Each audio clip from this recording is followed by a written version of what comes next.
ส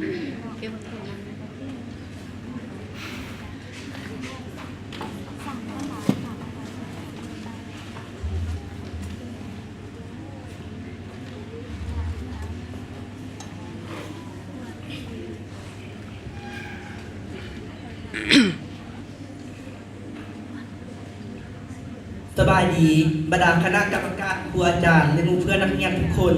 น้องเองมีชื่อว่าเท้าแต่งโพธิมาจากแขวงสัญญาบุรีมื้อนี้น้องเองจะมาร้องเพลงที่มีชื่อว่าปากลายลำลึกซึ่งจะเป็นแนวดานขอส่วนบรรดาคณะกรรมการครูอาจารย์ได้รับชมและรับฟังได้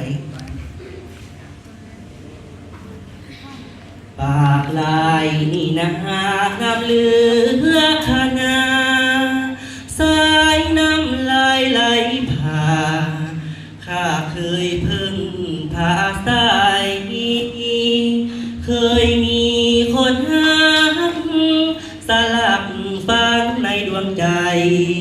แม้นได้พัดพาเจ้าไปอยู่ถิ่นแดนใด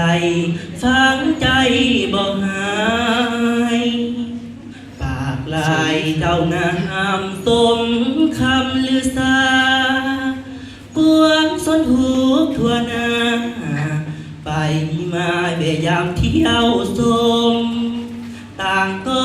ก้าวขันสุขสำราญและแสนอุดมธรรมศาสตร์ปากลายงามสมเหมือนเพชรในตมสมในอุลา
พิเศษของน้องคำลำ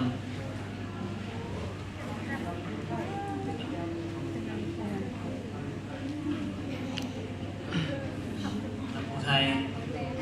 ประกอบดนตรีเหรอหรือว่าลำสดลำสด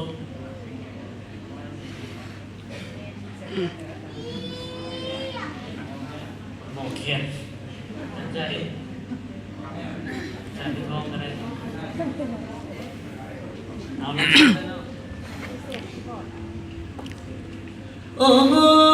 ยน้อหลักฐานผู้ฟังเอ้ยโอ้น้อร้านนี้ขออยากเบาอยากเป็นลายโตอยากมากน้อยมาก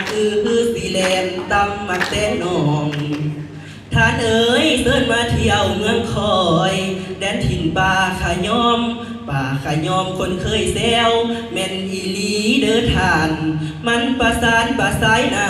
ำลำพัดตอนเป็นหมู่มันแสดงให้หูเอกลักษณ์ของเมืองน้องเจ้าเอ๋ยเจ้าเอ๋ยเจ้าเอ๋ยโอ้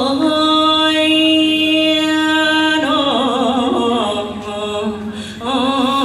ละท่านผู้ฟังเอ๋ยท่านเอ๋ยล้านก็เสินมือดีท่านถิ่นป่าขยอมมีลำมอผู้พาป่าดงบกกวงปวงภาษาสนุกสร้างตามเส้นดอกเฮบาการตกหาอาหาร อยู่ในดินแดนดาวพวกภาษาผากันลินน้ำตกตาดแกงลวงหยับหล่อหยับลงมาแก่หินเด้อเจ้าดินนี้